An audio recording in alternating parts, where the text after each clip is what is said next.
നമസ്കാരം. കാശ്മീരിലെ വിഘടനവാദികൾ പലപ്പോഴും ഉയർത്തുന്ന ഒരു ആവശ്യമാണ് ജനഹിതം നടപ്പാക്കുക. അതായത് ജമ്മു ആൻഡ് കാശ്മീർ ഭാരതത്തിൽ തുടരണമോ അതോ പാകിസ്ഥാനിൽ ചേരണമോ എന്ന് തീരുമാനിക്കുവാൻ ജനഹിതം നടപ്പാക്കുക എന്നർത്ഥം. ജനഹിതം നടപ്പാക്കുക എന്ന ഈ ആശയം ആദ്യമായി മുന്നോട്ട് വെക്കുന്നത് ഭാരതത്തിന്റെ ആദ്യ ഗവർണർ ജനറൽ ആയിരുന്ന മൗണ്ട് ബാറ്റൻ പ്രഭു ആയിരുന്നു. അന്ന് പ്രധാനമന്ത്രിയായിരുന്ന നെഹ്റുവിന്റെ അറിവോ സമ്മതമോ ഇല്ലാതെ ആയിരിക്കില്ല മൗണ്ട് ബാറ്റൻ ഇത്തരമൊരു നിർദ്ദേശം മുന്നോട്ട് വെക്കുന്നത്. മൗണ്ട് ബാറ്റന്റെ ഈ നിർദ്ദേശം തികച്ചും നിയമവിരുദ്ധവും ദൂരവ്യാപകമായ പ്രത്യാഘാതങ്ങൾ ഭാരതത്തിന് വരുത്തി വെച്ചതുമാണ്. മൗണ്ട് ബാറ്റന്റെ ഈ ഒരു നിർദ്ദേശത്തിന്റെ പിൻബലം പറ്റിയാണ് കാശ്മീരിലെ ചില വിഘടനവാദികളും അവിടുത്തെ ചില രാഷ്ട്രീയ പാർട്ടികളും ജനഹിതം എന്ന ആവശ്യവുമായി ഇന്നും മുന്നോട്ട് വരുന്നത്. 1947 ഒക്ടോബർ 26 അന്നത്തെ കാശ്മീർ മഹാരാജാവായിരുന്ന രാജ ഹരിസിംഗ് കാശ്മീരിനെ ഭാരതത്തിൽ ലയിപ്പിക്കാനുള്ള കരാറിൽ ഒപ്പുവെക്കുന്നത്. കാശ്മീർ രാജാവ് ഒപ്പുവെച്ച കരാർ ഭാരതത്തിൽ ലയിക്കുവാൻ തീരുമാനിച്ച മറ്റ് 547 നാട്ടുരാജ്യങ്ങൾ ഒപ്പുവെച്ച കരാറിൽ നിന്ന് ഒട്ടും വ്യത്യസ്തമായിരുന്നില്ല. രാജ ഹരിസിംഗ് ഒപ്പുവെച്ച കരാറിൽ കാശ്മീരിന് മാത്രമായി എന്തെങ്കിലും പ്രത്യേക വ്യവസ്ഥകൾ ഒന്നും ഉണ്ടായിരുന്നില്ല. മറ്റെല്ലാ നാട്ടുരാജ്യങ്ങളും ഒപ്പുവെച്ച സ്റ്റാൻഡേർഡ് കരാർ തന്നെയായിരുന്നു കാശ്മീർ രാജാവും ഒപ്പിട്ടത്. അന്നത്തെ ഗവർണർ ജനറൽ ആയിരുന്ന മൗണ്ട് ബാറ്റൻ യാതൊരു കണ്ടീഷനോ ചോദ്യമോ കൂടാതെ അത് സ്വീകരിക്കുകയും ചെയ്തു. എന്നാൽ ഈ കരാർ ഒപ്പിട്ട് കുറച്ച് ദിവസങ്ങൾക്ക് ശേഷം മൗണ്ട് ബാറ്റൻ രാജ ഹരിസിംഗിന് ഒരു കത്തയച്ചു.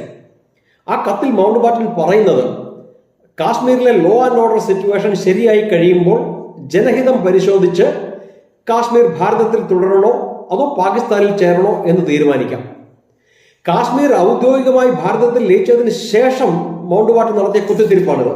കാശ്മീരിൽ ജനഹിതം നടപ്പിലാക്കണമെന്ന് മഹാരാജാവ് ആവശ്യപ്പെട്ടിരുന്നില്ല, ഷെയ്ഖ് അബ്ദുള്ള ആവശ്യപ്പെട്ടിരുന്നില്ല, കാശ്മീരിലെ ജനങ്ങളോ ജിന്നയോ പോലും അത് ആവശ്യപ്പെട്ടിരുന്നില്ല. അങ്ങനെ ഇരിക്കെ എന്തിന് മൗണ്ട് ബാറ്റൻ മാത്രം ഇത് ആവശ്യപ്പെട്ടു എന്നുള്ളത് ചില ചോദ്യങ്ങൾ ഉയർത്തുന്നുണ്ട്. ഇപ്രകാരം ഒരു കത്ത് മഹാരാജാവിന് അയക്കുവാൻ ആരാണ് മൗണ്ട് ബാറ്റന് അധികാരം നൽകിയത്? എന്തുകൊണ്ട് നെഹ്റു അതിനെ എതിർത്തില്ല? ക്യാബിനറ്റിന്റെ യാതൊരു അംഗീകാരവും ഇല്ലാതെയാണ് മൗണ്ട് ബാറ്റൻ ഈ കത്ത് എഴുതുന്നത്. നെഹ്റുവിന്റെ ക്യാബിനറ്റോ ഇതിനെ എന്തുകൊണ്ട് ചോദ്യം ചെയ്തില്ല?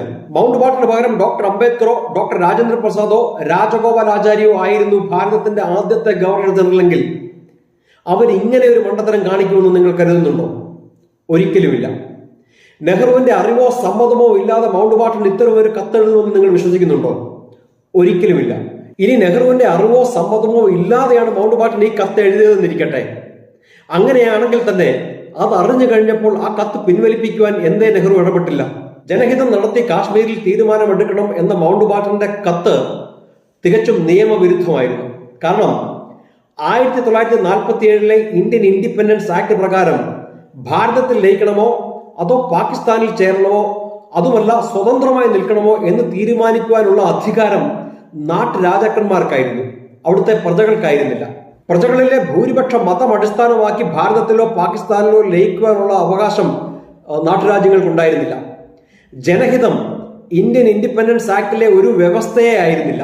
മൗണ്ട് ബാറ്റനെ അന്ന് എതിർത്ത ഒരു ദേശസ്നേഹി നമുക്കുണ്ടായിരുന്നു, സർദാർ വല്ലഭായ് പട്ടേൽ.